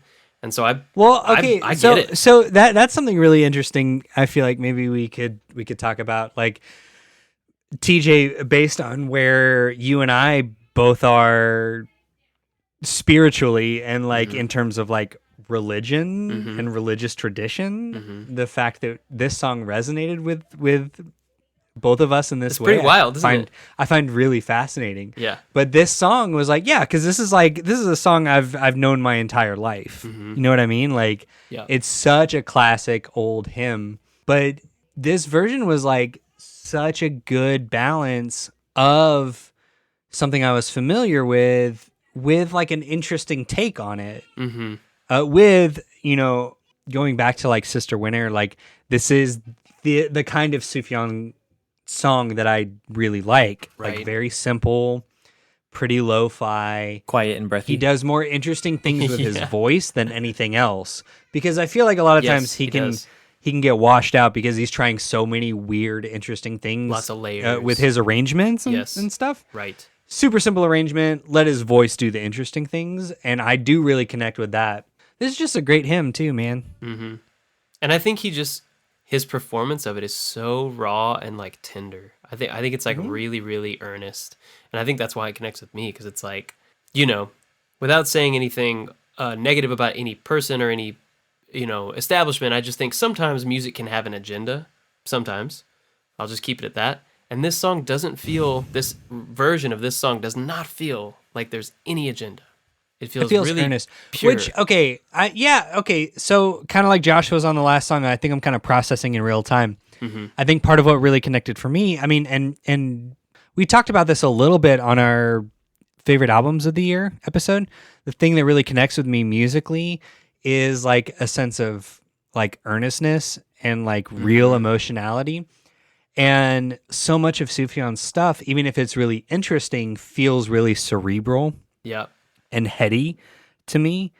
And I don't go to music to get that fix. Like I'll watch like very like cold, cerebral movies. Right.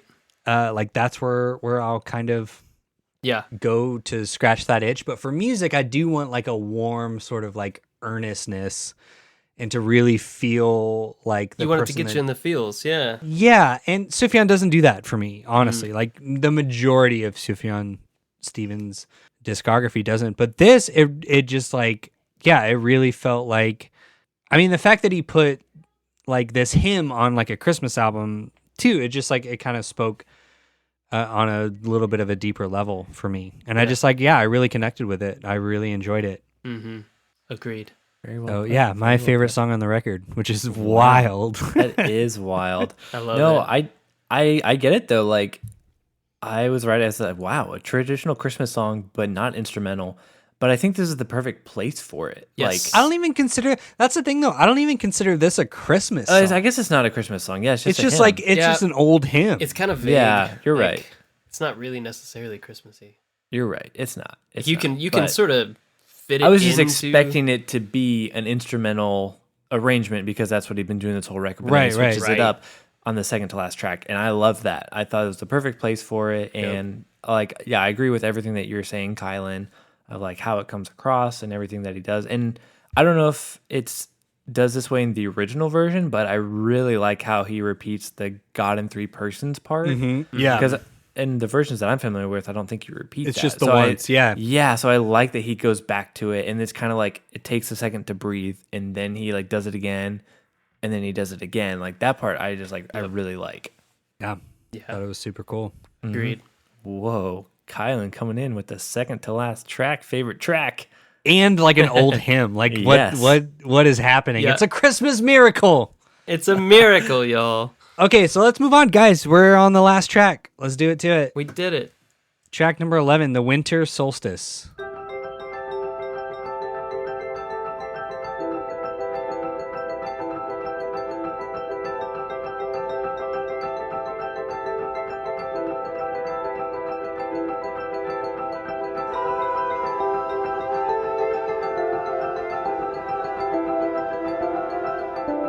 This feels so dreamy.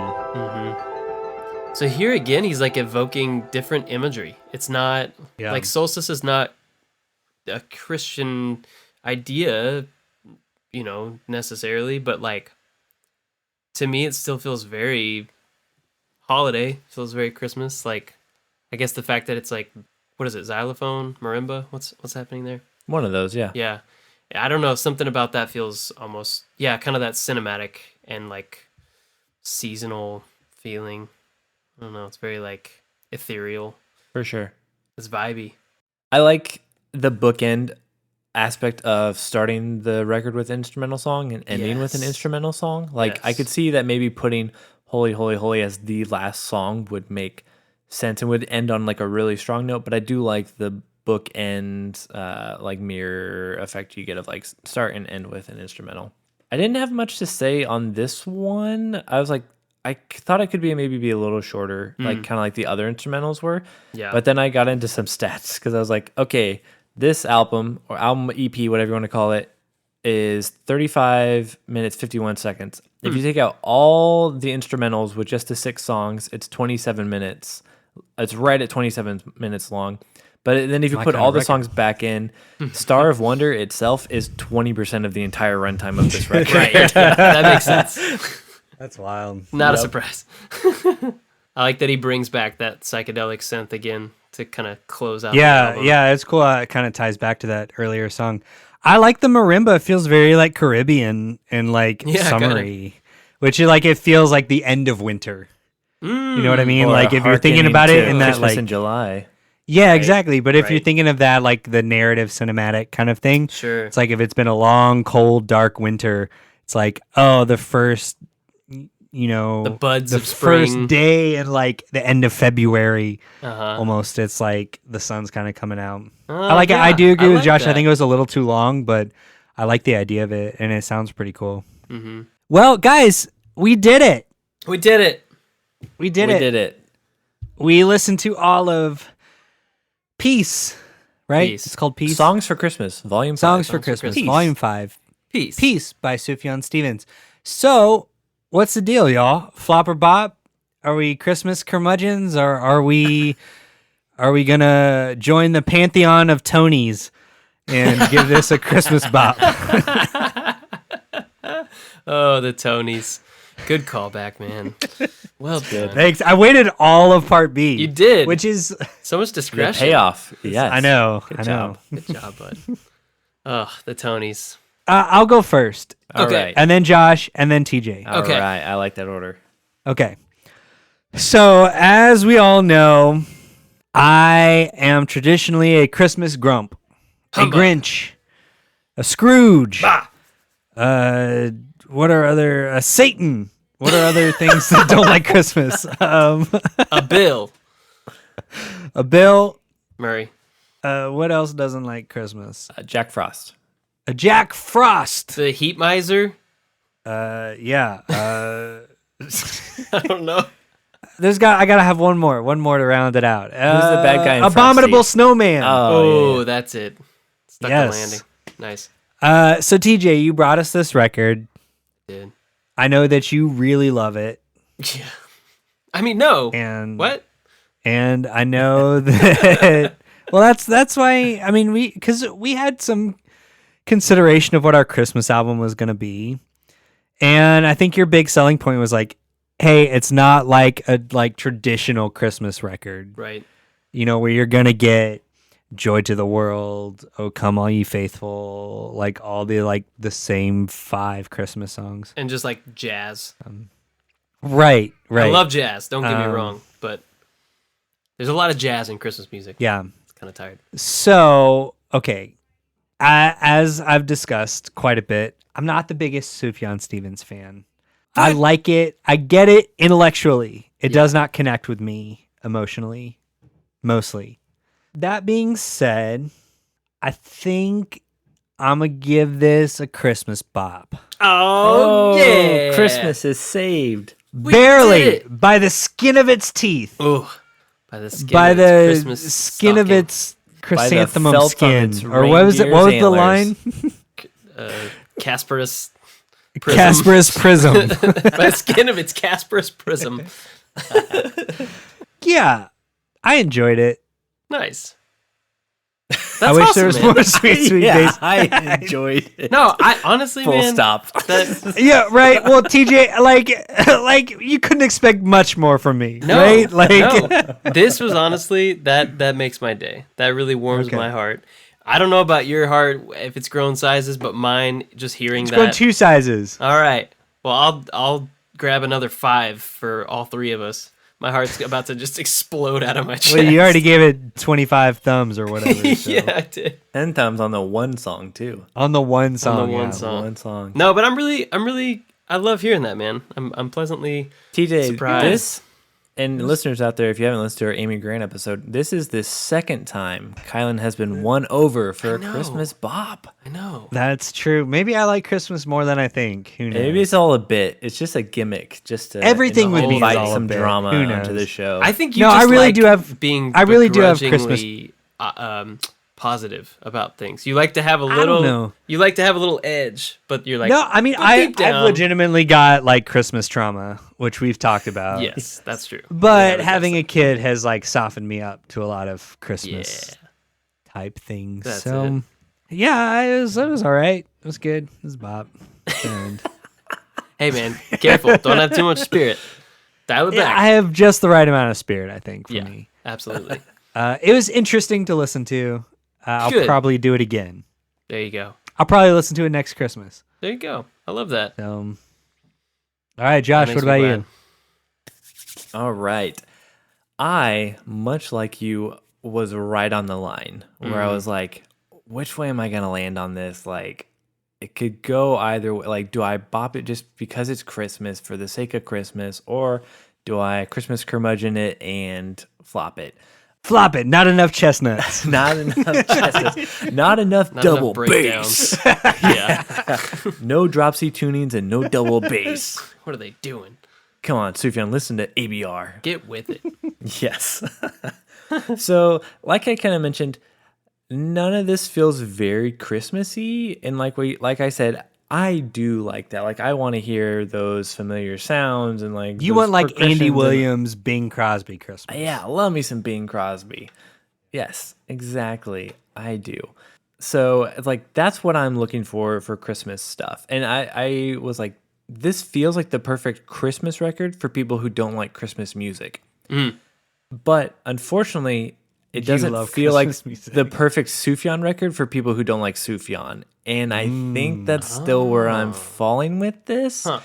And this is one of those things, like, I don't know, like, I don't want to be like, if you're on a music podcast, I feel like to maintain critical edge, I have to be like, of course I like Sufjan. Like, and it's not to say anything against him. And I was trying to think of something to compare it to. And right before, I saw someone post about early Modest Mouse song. And I'm like, Sufjan is like pre-good news for people who love bad news. Modest Mouse, I can't get into. It's not for me. Really? I respect it. I've tried with Moon in Antarctica, but like I can't get into it. But Really? I'm not gonna say I don't like it in that it's bad. I know other people love it and it's for them, and that's great. It's just not for me. And I think that's still where I am with Sufjan. Interesting. So I did enjoy the journey and learning about more of his music and how he, like you were, and I think Kylan, I think you summed it up for me a little bit with saying like how heady it is and how, like, I don't know if I'm trying to get that in music. Like as I've well. never thought about anything half as much as Sufjan has thought about Everything. like Well, and just everything. and every part of like his package, like we talked about, like he has so many tracks, and he like puts in like this is the honky-tonk Christmas choir, and he puts in a cartoon and chord charts, and like everything is to the nines. So it's like he's thinking about every little part of it and going full out as much as he can, which is awesome. Like that's cool, but yeah, it's just not totally for me. So I'm not trying to disparage anything, but I unfortunately, as someone who like really wanted to be like, it's Christmas, bops all around, I think I'm gonna have to flop this, guys. Interesting. All right. All right. So the Grinch title has been bestowed upon Josh this year. 2022, I am the Christmas curmudgeon. You're the official CJ and Christmas curmudgeon. I'll be on Mount Crumpet until our Christmas episode next year, and we'll see who we'll joins see. me. And I, you know I what? Go, I go down to like, Whoville, and who goes up to Mount Crumpet. Here's the thing: is next year we'll do like Toby Mac Christmas, so then TJ will be the Christmas curmudgeon. Perfect. We're just gonna rotate. We'll just rotate. It's great. Love it. But maybe a miracle will happen that year too. Who knows? Anything can happen. It's Anything Christmas can time. happen. Well, I Season of appreciate miracles. you guys going on the journey with me. I know I brought this album to the fold here for our Christmas episode, and I'm grateful to both of you for listening through to this album, for chatting about it, for humoring me in my silly performance of a really ridiculous comic story time. And You guys sat through my edit of the Sufjan Night Deadly Night trailer, so that's true. that's what we're here for, man. Just constantly humoring each other. But no, I really appreciate it, and you know, obviously y'all know that this is a special one for me. So, you know, I really think about all this Christmas music that Sufjan has made as a giant gift for anyone that is in any sort of season of like questioning or wrestling with things, or just having doubt or conflict in them, and still wanting to be silly, still wanting to celebrate and like have fun and find joy in weird holiday moments, and you know, even like times where you burn the turkey. Like I think he's making music for those of us that are curmudgeons, or maybe just have a lot of, you know, weird Christmas trauma or baggage, like, but still want to have a good holiday time. So I have to bop this album hard. It's, you know, it's like this perfect combination of iterations of old standards that work really well, quiet moments of mystery, silly psychedelia, quirky playful lyricism, scrappy folk party jams, joy, mystical wonder, a little bit of angst, and a lot of awe, and above all, peace. Hey, Ow. did you just describe Come on, Freyers. Sufjan Stevens' Christmas album or the Sooth album Mystic Mirror? All of those adjectives I feel can apply to all of your music. Well, that's me, guys. I'll see you later. That's good. Scrappy party jams. The one thing yeah. I did want to mention is that, like, okay, for me, I think because when we're recording this, we're still like getting into the Christmas season.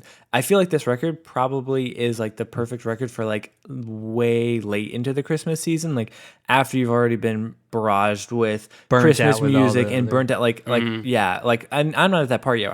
I'm ready to jump into all yeah, that you're stuff, just watch the gearing movies, up. all this stuff. I'm geared up for it. This is like the come down and like what you need to like. When December 22nd, 23rd hits and you're like, it's Christmas in 2 days, but like, I am tired of it now. Like, this is the record that maybe brings you up. So maybe in late December, I'll feel differently about it. But Will you go back and re-record your flopper bop?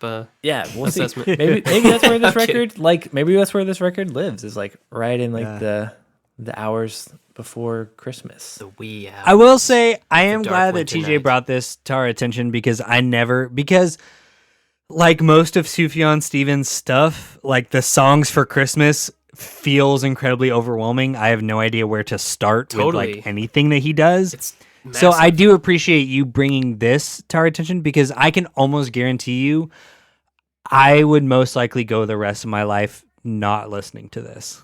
Right. So, you know, there's something to be said for that. Yeah. And I appreciate that Christmas gift that you And you put us right in the middle too. I feel like that's then you can Yeah. like kind of break it up and go, okay, do I go 4 or do I go 6? Like Right. you can kind of go from there. Yeah. Yeah. Mhm. I appreciate it. Well, guys, I think we did it. So Christmas. The end. Yeah. To all of our jammers and the 4 Tonys, from all of us at CJN, peace. May all your favorite bands stay together. Out, Monfred. Peace.